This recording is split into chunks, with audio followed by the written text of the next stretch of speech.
Welcome back to Sika Strength and welcome back to the Sika Stand News Show. Because we've got so much weightlifting today, why don't you check out the Sika Strength weightlifting program on the Sika Strength app on iOS and Android. Free 7-day trial for everyone signs up. It's 4 days per week, dynamic loading adjustment, loads of other great stuff on the app, other weightlifting programs, strength training programs. 2 programs you can run concurrently for the price of your subscription each month, and you can switch between each of those programs without hassle. Now, first up, we've got Antonio Pizzoletto, the Italian stallion, the Italian sensation, showing us what seems to be a throwback from pre-Olympics in Paris with 180 kilo snatch. And Nino said, to be continued, sunglasses, emoji face. What I like about this video, or more the concept of this video, is just how close everybody is. On any given day in a weightlifting meet, we can see just how badly things can go wrong. And it just shows Nino was there, he was on the podium, but things were trepidatious. Things can go wrong or things can go absolutely great for you. These kind of videos, and even Miso's video from last week of showing that great 225, show just how great or just how poorly a competition can go. And your job as the athlete is just to show up in as good a shape as you possibly can. To me, this looks pretty maximal. I would imagine this is the best snatch he's done, at least in this training block. We had that injury a couple of years ago at the Worlds in Colombia, so we kind of saw him peak there, and then he came back for this competition. Interestingly, over the weekend, we actually saw a video from Weightlifting House where Carlos said his best snatch was 189 kilos. Now, we won't feature that in today's news show, but do go check that video out. We didn't actually get to see the 189, but hopefully we'll get a look in soon. Gabriel Sincrean still up by 1 kilo. Here we've got Mamoud Hosni with a 190 kilo clean, hang clean, or also known as the Miso complex, where you go straight into that hang clean, a heaving hang clean, I believe Zach Talander calls them, which is a great name for them. You are really heaving on the barbell. There's a lot of great uses to that hang clean. One, it really forces you to put the speed into the barbell. There's other variations you can use that we see the Egyptian team using, stuff like low blocks or high blocks, which reduce the distance the barbell has to travel, but also reduce the opportunity for you to put speed into that barbell. And in this case, then this hang clean works just like that, where it forces you to really aggressively turn that barbell around. You get a bit of a loaded eccentric, which we don't often get in weightlifting, and then you get this opportunity to try and put maximum speed into the barbell to turn it over. The other secondary use of that complex, which kind of flies under the radar, is that it really forces your clean timing to be exceptionally good. So you'll see on this just how well he hits the bottom position. As he's standing back up, he's unracking the bar and dropping straight down into it. If you were to imagine the case where that's a maximal weight and he really gets buried by that clean, then as he's standing up, he doesn't have that same timing. Then as he's dropping the barbell is kind of moving in opposition to him.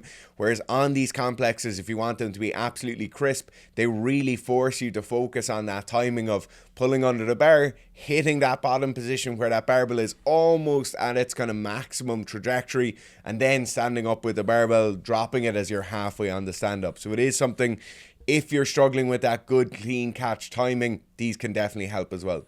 Now, obviously, you know it's Sika Strength. If you've watched any of our weightlifting content, you know we're Team Big Strength and Team Perfect Technique.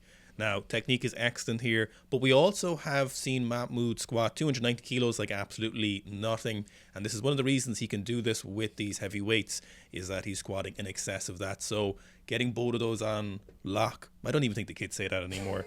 Get it on fleek or something. No, I don't think they say that either, actually. I don't know what they say. But being strong and having good technique is very, very important. Here we've got Reza from Georgia with a 172 kilo snatch at the National Championship of Georgia. Obviously, Georgia are going through a little bit of political strife at the moment as well, so I wish them best there. What I really like about Reza's technique is he has a quite moderate start. So he doesn't have this crazy dynamic start. He also doesn't start with those really low hips and kind of pull his hips up into position as the barbell starts to move. He has a start position and a first pull that is very achievable to many people. Now, you're certainly not going to be doing it at 172 kilos, or many of you won't be, but certainly you can look at his starting position, how controlled he is, how much he concentrates on it, and then just no crazy tearing the bar off the floor. He just starts with his hips quite low, gets himself set into that nice starting position, and then starts to pull. So you really don't need a level of aggression that many people think they do to get a really good first pull for the snatch. Gotta say something that we don't often say. I don't love his technique, but I do like the way he moves the weights, if that makes sense. So he moves them really convincingly and fast, but I don't particularly love his technical model. I really like his clean and jacks, but the snatch, not so much for me. Now, we've a lot of Chinese weightlifting to cover, and one of the first places I want to start is just with Tian Toa's lift from the weekend. This competition, I don't actually know what exactly it was. I think it's just a national championship of China, like Georgia we saw there. And Tian Toa is still competing like he said he would until the national games next year. He looked really good. He looked really, really good. He competed as a 96 kilo lifter, and he did a 170 kilo snatch and a 210 kilo clean and jerk, both of which looked fantastic. Both of them looked like he's just messing around. So what I'm hoping for is he does really well at the national games next year and says, you know what, fuck it, I'm going to go for LA 2028. What I don't understand is we see so many missed lifts from Chinese athletes in international competition, and they really do open incredibly heavy, kind of go balls to the wall to try and get those medals. Yet on the national stage, they all look to be incredibly controlled. There doesn't seem to be any crazy openers, or at least from what I've seen, and it's just a much more consistent and much more reliable competition performance. I wonder, is that a noted thing? Do coaches talk about that? Is that something that's planned, that everybody makes 5 out of 6 lifts or 6 out of 6 lifts? Obviously, in Tian's case, he misses the first snatch, but if they're then going to international competition, I wonder what the thought process is behind it, where now suddenly we're going to move to those much heavier openers or those much heavier second attempts to really try and secure medals earlier on in the competition. So that clip was posted by Game Lifters, so nice footage of that. Here we've got Larry Orr posting some of Tu Yi's lift. Now, we've been on the Tu Yi bandwagon for a long time, for a couple of months, maybe even last year. You may remember that 180 kilo power clean that he showed, possibly one of Dara's favourite weightlifting movements he's seen in a while. We've been pushing the propaganda for Tu Yi for a while. We've been on that bandwagon. We've been hyping up for ages. And he won the 89 kilo category, probably one of the most competitive categories at the Chinese game or the Chinese championships here. He did a 175 kilo snatch and a 205 kilo clean and jerk. Now, apparently that the 175 kilo snatch was a 5 kilo PB, and these lifts look very, very convincing. He's pretty well rounded. He looks really consistent. He's a split jerker, and I think what we were speculating is probably going to be one of the next big 89s. One thing I would be interesting to know is if anyone actually knows his age. I would be interested to see what he is, because if he's in his very early 20s and Li Dayin keeps having the performances and the issues he's having, while he has the potential to be an unbelievable lifter, of course, we've seen him hit snatch world records for Li Dayin. I think Tu Yi looks like a lifter who might have that in him. So if he can push that 175 a little bit further, which I think he probably can, and if he can get beyond that 215, it's very likely he is China's next superstar of 89 kilo lifter. Li Dayin still has the potential, I think, to be an incredibly good lifter, but Tu Yi is definitely pushing him hard. The interesting thing about China is that they aren't afraid to just chop a top lifter.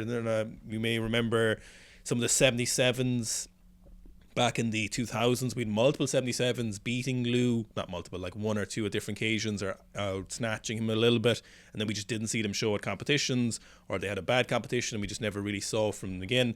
Liu Haoji is one of them that comes to mind.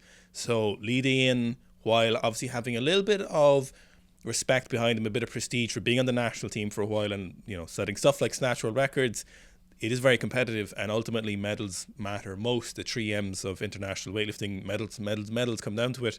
So I could see Tu Yi edging Li Dayin out if he keeps putting out big performances like this. Looking at his technique here, as Owen said, we've seen him on the new show in the past and we've really liked how he's moving a barbell. There's 2 things I really want you to look at here. If you're pulling, or if you're driving the car, pull over and have a quick look. First thing is him sweeping the barbell back during the clean. We see other lifters, particularly other Chinese lifters, really keeping their knees very far forward, having a barbell moving drastically out in front of them as they're pulling the bar off the floor. In this case, we see a really nice sweep back during the first pull, much closer to what we refer to as a better technical model. And then the second thing is just how secure he is overhead. So unbelievable levels of lockout strength here, undoubtedly coming from massive amounts of push pressing and strict pressing, but it just leads to this supremely secure overhead position. Obviously, it being a split jerk versus a power or squat jerk helps, but that overhead position is undeniable. Now here, Li Dayin's lifting, this is coming from Jimmy Pang, who posted some of those lifts. And we have Lee Dayin's clean and jerk here at 192 kilos. He got called for a red light at 204. Very interesting about the national championships and this competition is they're super strict with the lifters, which actually I think makes sense for a national team to be doing. If that's how international competitions are going to be judged, you might as well judge your national lifters like that so you get used to the standards of competition. Is it a silly rule? And we've talked about it ad nauseum for sure, but it does make sense from their point of view. Now we had a 192 kilo clean and jerk and a 161 kilo snatch. And I have to say both of those look pretty good. Realistically, I think Lee Dayin's goal is obviously trying to get to the next Olympics, so he doesn't need to be peaking now or in good shape. He needs to be recovering and getting back to good form. So these look pretty reassuring for me. These look really good. The snatch and the clean and jerk both look very confident. Are both of those lifts 20, 30 kilos off what he needs to be doing? For sure, but he obviously needs to walk a little bit before he can run again. So I'm cautiously optimistic for Lee Dayin, and as much as I like 2E, I also like Lee Dayin. The big question in my head is why are the superstars being made to lift at this competition? If they've just peaked and gone to the games or gone through a very hard 3 years trying to lead into the games, it just leaves a question mark over what would be best in terms of long-term progression. Obviously, many countries have published studies on their full Olympic quads, what tends to work best, what doesn't tend to work very well. People getting massively out of shape and falling out of the sport doesn't seem to be the best thing. We've seen that in multiple different sports, particularly we've seen it in weightlifting. But going to even a national level meet, obviously national level meet in China is still a very, very big meet. Even getting to 85% of 1 rep max or 90% of 1 rep max again is not insignificant. You're going to have to be training for it. You're going to have to be in the gym. You're going to have to be back in the training center full time. So you just wonder what that kind of long-term progression is, what that long-term strategy is.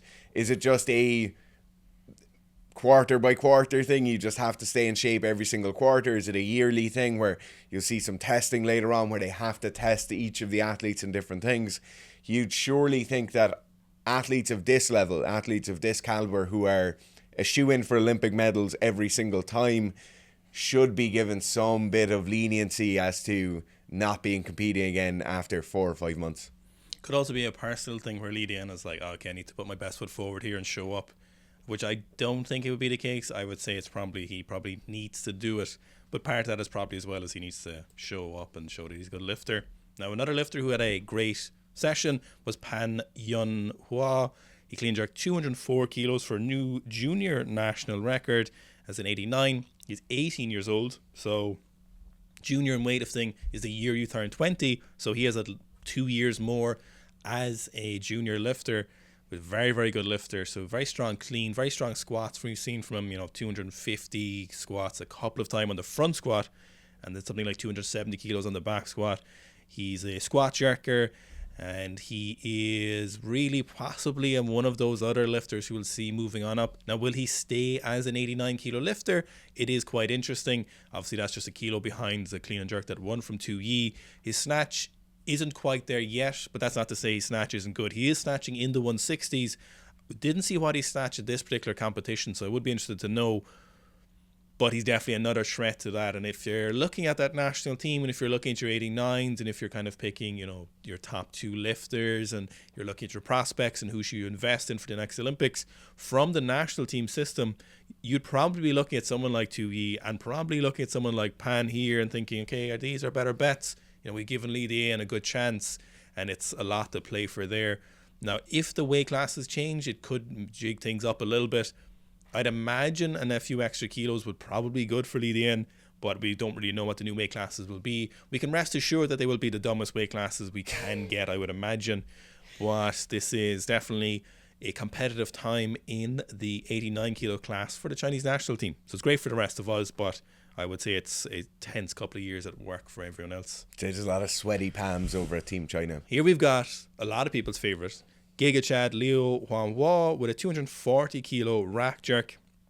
Don't forget he's a 102 kilo lifter, gold medalist from the Paris Olympics. I absolutely love this. The main reason I love this is just how confident he looks with it. 240 kilos from the rack is an absolutely absurd weight at around 100 kilos body weight. It's definitely something that's going to put him up there in terms of overall, not just the next Olympics, but in terms of overall greatest weightlifters. I think if he's going 242, 245 with a clean and jerk at the Olympics, it's going to be surreal. The other reason is his clean tends to be very, very consistent. So I don't think the clean is going to be what's holding him back there. Obviously, doing a jerk from rack is drastically different than doing a clean and jerk in competition, but it does hold a kind of shining light up there as to top of Team China at the moment. Yeah, his big issue is that the snatching in the 102s isn't really that great if we compare it to all-time performances or the 105s. If we're somewhere in between the 194s and the 105s, you know, we a lot of great 94 snatching, 185 in competition. Ilya, a couple of Russian lifters, a couple of Ukrainian lifters. There was a lot of people knocking around who could snatch 195 and did snatch in the 180s as a 94. And then if we look at what the 102s at Paris were snatching was around those mid 180s. The clean and jerk is, again, similar to that 94 kilo level. So, again, it's a new weight class. They need a lot more time to grow into it. They probably need another Olympic quad. You need that competition. You need that cultural push to hit those bigger numbers. I definitely think Gigachad is capable of more. His snatch technique is very good, but it leaves a little bit to be desired. Now, he's new to that weight class. 2 or 3 years in a heavyweight weight class is relatively short. So I suspect we'll still see him snatch into 190s. And jerking 240 or clean jerking 240, I don't think is out of the realms of possibility. Would he ever need to be pushed to do that is up for anyone's kind of debate until the next few years show us what's coming up. Now, before the Chinese national competition, we also had a couple of lifts from the national team as they seem to get together. We had this 300 kilo front squat double from Tian Toa, but it's actually 255 kilos for a double. These are just training plates on the outside. As if 255 kilos wasn't massively impressive for a 96 to be doubling. You know, a 255 kilo front squat double like this, as if it wasn't already super impressive that you needed to mess with people and put 300 kilos. The funniest part about this is that everyone was like, you know what, Tian, I could believe he'd front squat 300 kilos. Yeah. We saw 280, and his 280 is so easy. So if you told me he front squatted 300 kilos at some point, I'd be flabbergasted, but I wouldn't be in denial. I could see it happening. When I saw the video, I did think it was 300 kilos because I didn't watch the end of it. Yeah. It is just so easy that it doesn't make sense. So yeah, we saw a 300 kilo front squat on the news show 2 weeks ago, and it didn't look crazy hard, but also you just see the level of exertion required. Now, really talented athletes, they make the weight look a lot easier when they're doing it, but it still shouldn't look this easy. No, I think the funniest part is that they felt that like 255 was a normal weight, so they could mess with 300. But then people are like, you know, you probably could do 300. So we also had something very, very interesting was to compete in the Chinese national games next year, you need to pass some of these fitness tests. Now, these fitness tests are general tests. They're not specifically cardiovascular tests, although there is one in there. The first one is some vertical jumps, and we saw some numbers. We saw Tian Toa do 68 centimeters here, which I think is like 25 inches or something. I'm not sure. See, the problem with this, right, is you're going to compare this to, in your head, which most people do, is like compare this to the NFL records or something like 42 inches or Isaiah's record, which I think is like 50 inches. But in reality, for the athletes who are not always doing vertical jumping, like these are outrageously impressive jumps. The other thing about weightlifters doing jumps is weightlifting is a sport that pre-selects for shorter athletes. And shorter athletes just won't have that absolute number. The other thing is, as Owen said, they're not vertical jumping all the time. So they're not doing a massive amount of plyometric training.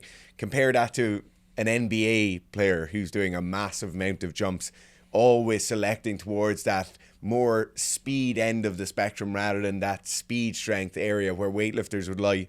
And then I think the final thing as well is that most of these guys are carrying a lot more weight than what a relative person of that height and of that size would be doing for NBA or for soccer or anything along these lines. Like being 5'5" and 96 kilos is definitely not the optimal jumping morphology. But in this case, they still have unbelievable vertical jumps. Yeah, this is a massive vertical jump. Then we had a static hold in a sit-up position, which is the interesting one to choose. Then we had jerks from rack, obviously well within Tian Toa's capacity here. Looks like 182.5 kilos. So there was minimum standards they need to hit. Obviously these are low for national team members in the Chinese national team, so this is a pretty routine day for Mr. Tao. Then we had some clean pulls. It just says 235 kilos to pass. So this is on Squat Jerk journalist Yeelan's Instagram. And then we also had Lee Dayin doing some snatch pulls, but we also had this Versa climber, I think. We didn't get any data on what they were supposed to be doing or what they were hitting. Again, this is another, to be polite, an interesting one to pick for weightlifters. I'm not sure why they picked some of them. Vertical jump for sure. Could see some argument for static hold. Clean pull, a strength number, definitely interesting as well. Jerk from rack is, for weightlifters, I suppose it's certainly one of the lifts you could pick. The vertical climb, it's interesting. I'd be wondering was this data they needed to pass, or was this data they wanted to collect? Did they take blood samples after? Did they do lactic threshold or anything like that? That would be quite interesting if it was part of a broader scale study, which I'm sure they do quite regularly, which would be very interesting to see the results of. But it's an interesting one to pick, to be honest. In like VO2 max testing, in max power output testing, in the sports science world, in the Western world, right? Europe, North America and all that, there's a massive precedent put on ecological validity. So if you're a cyclist, you're doing those tests on a bike that's set up similar to the bike you're using for racing and training. If you're a runner, you try and do it on a Woodward, or you try and do it on something that approximates the conditions you train in. And now we have this area of, even down to rowers and skiers and all this, making them test those metrics or gain those metrics in ecologically valid tests. It makes a point for a sport like weightlifting, where VO2 max and cardiovascular health probably isn't, our cardiovascular metrics aren't being pushed incredibly hard. It makes the point that you should be testing them on machines they're using every day. And so I'd be really interested to know if a Versa climber is in the Chinese national team gym and they're using that for their hard or high intensity cardio work. The other thing about this large-scale testing, though, is when we spoke to Dr. Steph last year, he mentioned around about 1,000 professional athletes on the senior level. So you do have to be gathering this data. It doesn't really matter, or to the overall validity of that data, it doesn't really matter. If nobody's using a Versa climber and they all test using the Versa climber, we still get valuable data. It's just that data on the specifics of that to that one person isn't massively useful. But if that data is across 1,000 people, we still get some really interesting outcomes from it. Yeah, you could have some quirky trends where you see a lot of your triple bodyweight back squatters have this level of lactic threshold or something on their squats. You don't know, when you've such large data with such large quantity of high level athletes, you could get a lot of things that you mightn't suspect, which is why you need to collect data like that, and that's why it's great to do those kind of studies. So that would be interesting to see if they had some reasoning, or it could just be completely arbitrary. Here we've got Yusefi from Team Iran jerking 270 kilos. This is one of the biggest jerks we've seen in a very long time. So we've seen Lasha clean and jerk 270 kilos a couple of years ago. Don't exactly know when it was from, but there was footage posted of that. And then prior to that, we haven't seen anyone jerk 270 since Urachen, the Ukrainian super. Then we had Misha Kokliev jerking 270 behind the neck in that Glasgow strength seminar. But we haven't seen a lot of 270, so it's a super exclusive club. And this is ridiculously easy. So this is ridiculous. It's actually crazy how easy this is. Looking at this jerk, you'll notice how shallow that dip and drive is, but how much bend he puts into the bar. The bar literally bends around into a U shape as he hits the bottom of a 2.5 or 3 inch dip. It is absolutely absurd how powerful that is. Just when there's that much weight on the bar, how much spring and potential energy can be put into the steel. The other thing is just how wide his grip is. That's going to be wider than the snatch grip of most people watching the news show today, yet it's just outside shoulder width. So it just kind of shows what an absolute monster of a human being he is. Yeah, it's a massive jerk. And what's really interesting is how easy he just walks out with it. It looks so casual. You know, can you imagine back squatting 270? Can you imagine front squatting 270? And he's walking out of this like there's 100 kilos on the barbell, which is insane. Here we've got Iglo Sturla's daughter. She's an Icelandic weightlifter. We've seen on the news show before for some power cleans, for some big snatches. We've got a 175 kilo back squat, which shows a PB, and she's wearing her pink weightlifting belt in support of Cancer Awareness Day in Iceland, which is pretty cool. Obviously, an enormous squat, 75 kilos is a huge number to be hitting for female athletes in weightlifting. Very, very good lift as well. It doesn't really look maximal to me. You're looking at this. No, it definitely doesn't look maximal. The speed stays in that squat the whole way throughout. This brings up the wider point of the caliber of particularly female athletes that we have in Iceland. There is just, over the last 10 years, we've seen massive amounts of CrossFit Games competitors and high-level CrossFit Games competitors, some really good international weightlifters, and all in a country that's the size of the county we're in right now. It is absolutely insane, the caliber of athlete they have. Now, in my opinion, it's coming from a few really good gyms and some really good coaches around there, developing athletes from a young age. You would have seen a lot of the CrossFit females, 14, 15, 16, really getting pushed hard into training and kind of looking up to those other athletes who are around them who are achieving really good things in the world of weightlifting and in the world of CrossFit. But also, there has to be some sort of genetic component to it. So it can't just be cultural. You're talking about 250 to 300,000 people, if I'm correct, in the population, yet we have some phenomenal athletes coming out of there. Yeah, surely some kind of survivorship bias living on an island inside the Arctic Circle. Is it inside the Arctic Circle? I feel like it has to be. You've got glaciers on your island, so I feel like a part of it definitely is. Yeah, you're gonna have to have some strong genes. Now, moving on to the strength training section, new show, we've got Taylor Atwood deadlifting 342.5 kilos as an 82.6 kilo lifter. Taylor did this with a sumo deadlift, and this was a meet PB for Taylor. Very, very nice lift.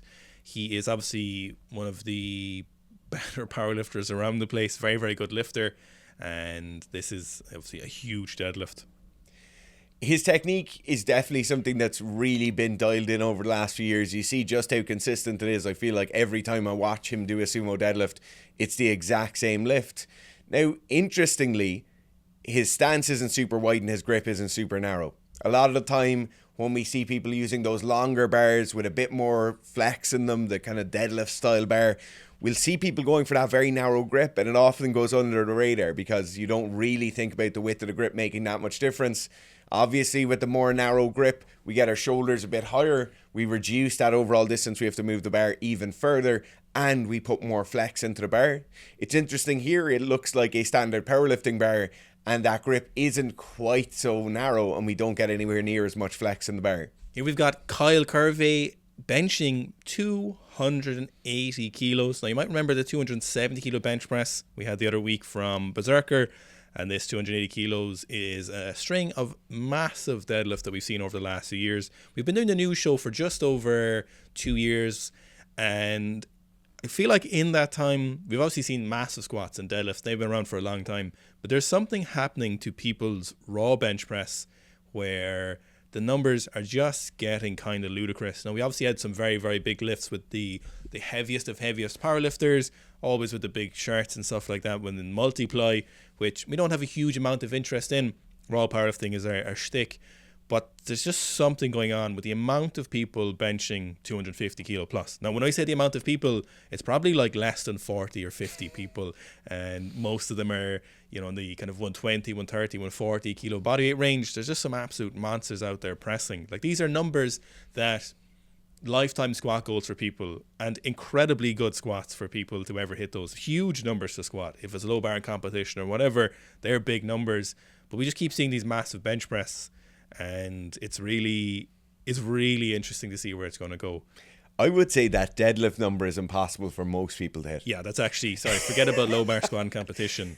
That deadlift number is outrageous. Now, another thing I want to talk about, and this isn't throwing shade at any other sport. It's not throwing shade at weightlifters, at throwers or anything.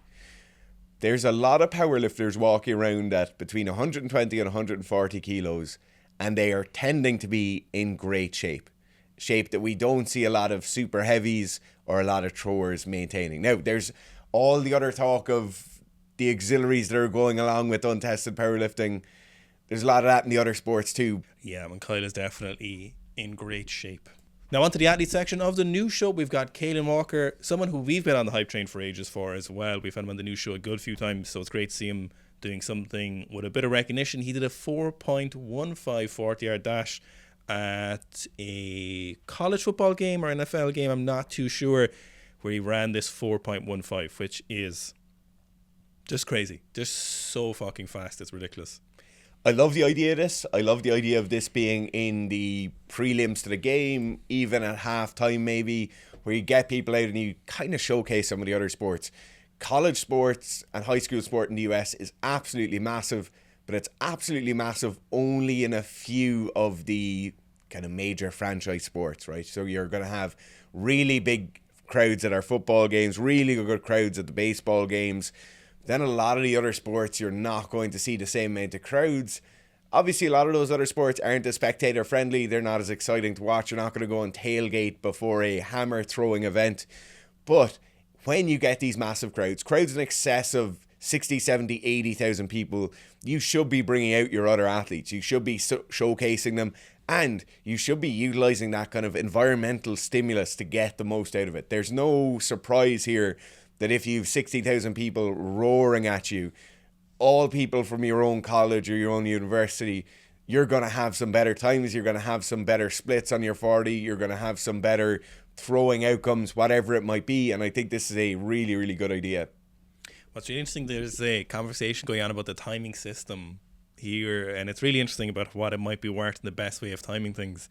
And I'm actually not annoyed at them. There's people saying that, oh, that's a wrong kind of timing system or slower. I think it's just interesting the depth people will put into in particular nuances with their sport. Now here we've got Kip Staufischer, who is a BMX rider, and with a really interesting look at some of his testing here with a very complex piece of equipment, which is very, very interesting. So what we have is a weighted barbell back squat jump on two different force plates. We're getting two different measurements for asymmetries and force going through both of those. And then we also have what essentially is an automatic bar catcher to stop the eccentric. So just to touch on the eccentric or the limiting of the eccentric here is that on the second way down on heavy barbell back squats for doing maximal effort, this is generally where you'll feel the most uncomfortable, where you'll be the most unstable, where you'll be the most fatigued, and most likely to potentially hurt yourself. So if you've ever done any heavy back squats or heavy barbell back squat jumps, you'll often feel that after a couple of repetitions, obviously you get more fatigued, you start losing little positions, your lower back starts getting a little bit loose, you start getting these hip shifts, and you start catching a little bit lower each time. And this is one of the areas where it can be an issue with weighted jumps. Now, the use of weighted jumps are a conversation for a different time. This is clearly some kind of testing, which is then when we come in with the force plates underneath. Force plates are very expensive, but they are also really useful. So we've probably a couple of different things they're looking at here. But one of the interesting things it looks at when we are doing a sport like cycling or BMX, sorry if I've incorrectly terminologied what particular subgroup this is, but when you're on a bicycle and you're trying to go fast and hard, it's somewhat of a unilateral sport, and we can think about that in a unilateral sport. So it is valuable for him to look at data from either side, because you would be blown away by the asymmetries some athletes can have. You'd be really surprised by the asymmetries some really good elite athletes have, but how much they can compensate on bilateral movements or bipedal movements.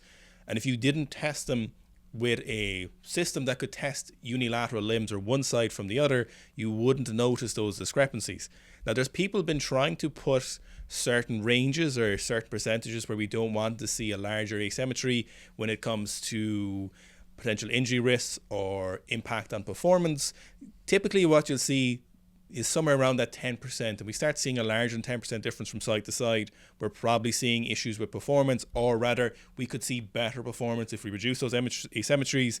You know, they'll look at a soccer team of youth players and look at asymmetries from side to side, and they'll see the players that are injured the most or that get injured the most, and they'll try and kind of correlate the difference between which players had the biggest asymmetries and which one are the injured the most. And it's a really interesting look at the data, and I think another few years of it will be quite interesting.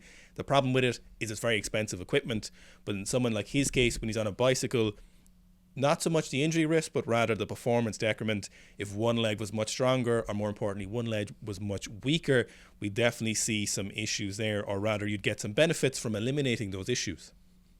Looking at the second testing piece here, then it looks basically like an acceleration test, or a 20-meter acceleration test or something along those lines. We have timing gates. We also have a secondary timing system, so you'll see those green flashing lights alongside. More than likely, they're just very simple timing gates where you times the distance, or times the time between passing distance 1 and distance 2. What I want you to look at here, though, is just how much setup is going on. A lot of the time we'll see people saying, oh, testing is quite easy, or there's no real need for sports science, or you could just do that with a stopwatch. Or you'll see in the previous video where we looked at the 40-hour dash, people talking about the testing methods. In this case, those yellow tracks you see running down alongside, you're getting a distance marker for each of those. You're getting an individual time output for each of those nodules on that yellow track. You're also looking at that single line of fluorescent lights that's over his head that goes down the center of that corridor. If we have basically fluorescent lights that are slightly on different timings, those yellow strips get thrown off. Also, those green flashing lights either side get thrown off. So these are incredibly complex testing methods. And I think some of the time we miss out on just how much work goes into these tests, and how much work goes into keeping these tests super consistent from month 1 to month 2 to month 3, or even over the course of years. The people who set these up put a massive amount of time and effort into thinking about these, even down to the weight that's on the barbell there. That's more than likely a weight that's selected to give him the highest power output possible when he has a barbell on his back. So that's a whole other day of testing just for them to figure that out. Next up, we've got Ada Bit of Bugbo. Again, you may remember last week from the Nordic curls, but what she's doing here is some full depth front squats, and I am big on track and field athletes doing full depth squats. I'm big on all athletes doing full depth squats. I'm on the movement. If there's a political party, I would be leading it up. I would be the spokesman. I think it's incredibly valuable. We've seen it over the years being so useful. Full depth squats. Partial range of motion work has some benefits in some cases. I think they're limited. I think the right places for them, they can be useful. So I'm not saying we should never do them, but the basis of most off seasons at least should be done and will be benefited hugely from full depth squats. So she's 129 pounds, which is just under 60 kilos, and she's front squatting 100 kilos here. She's using a small plate under her heels to get that depth, which there's absolutely nothing wrong with doing. Most of the time we'd prefer if athletes use weightlifting shoes or shoes that are squat shoes. You can use the squat boards as well. Weightlifting shoes are a preferred method of doing that. They're relatively cheap if you buy cheap ones. They're consistent, they're easy to use, and they last you forever. But the plate or a squat board serves the same functions, and this is an excellent caliber of squat. I think as well, the major aspect of this isn't necessarily whether it's a plate or weightlifting shoes, or whether you're wearing a belt or not wearing a belt, but giving athletes those tools or those skills in combination with those tools to be able to get the most out of their gym training sessions. We have heard it literally thousands of times, people saying, oh, you're not going to be wearing a weightlifting shoe on the field, so I'm not going to wear a weightlifting shoe in the gym, or I'm not going to be wearing a belt when I'm running, so I'm not going to wear a belt while I'm squatting or deadlifting. When we're in the gym, we're trying to get the best possible outcomes from that gym session, whether it's speed the barbell's moving at, weight that's on the bar, whether it's the amount of reps we can get, whatever it is, we're trying to facilitate those sessions being as productive as possible. And so in this case, a plate under the heels allows for better depth and better overall movement of the squat, probably allows for a bit of extra depth as well, weight as well. But the other thing here is just allowing them to have open hands and just a fingertip grip on the bar allows for a better front rack position and not tax themselves quite so much. Now we've got Duke's University doing some S&C, their upper body session with their wrestlers. So this is an absolute gem to see. It's a sight for sore eyes. When you're coming to wrestlers doing a bit of strength training, I assume this is some form of couplets or supersets where they're benching and they're rowing, doing some pendlay rows from the floor. Excellent variations, heavy barbell movements, technique looks good all round. They seem to be moving some decent weight. You can see on the bench press that they're moving some pretty solid weights in 100, 125s. So looking at some of them, then we've got a little bit of board pressing, which isn't a major issue. The pendlay rows are very nice technique. The great thing about the pendlay row is that you're getting a large range of motion. Ideally, you would control the eccentric on the way down so you get some extra loading in that fashion.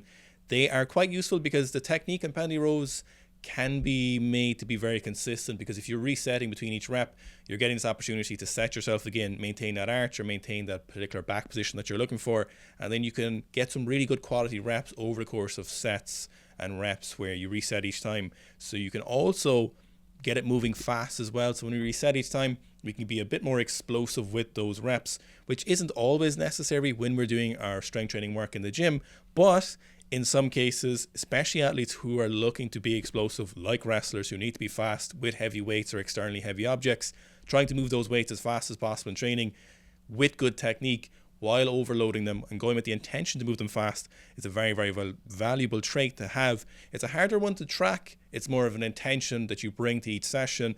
But you will see that if you spend your off season or your gym sessions moving each movement that you do really aggressively, but with good technique, you will see a little bit more value in them. Ultimately, it's the phrase we always use, is just move heavy weights fast. The key being heavy weights and not light weights fast. So if we can get them heavier, but also still moving fast, you're going to get a lot of benefits. And especially in a sport like wrestling, where you're just not going to be able to hide from being weak. Thanks for watching today's news show. If you'd like to increase your bench press, check out the Sika bench program on the Sika Strength app on iOS and Android. Huge results from the bench press on a lot of athletes and strength training enthusiasts and powerlifters, and even some weightlifters run the bench press program to increase that upper body strength with that bigger one arm number. Thank you for everyone who sends in stuff into the news show. Please do keep the emails. You make the news show much better than it could be otherwise if we were looking ourselves. So we're very appreciative of that every week.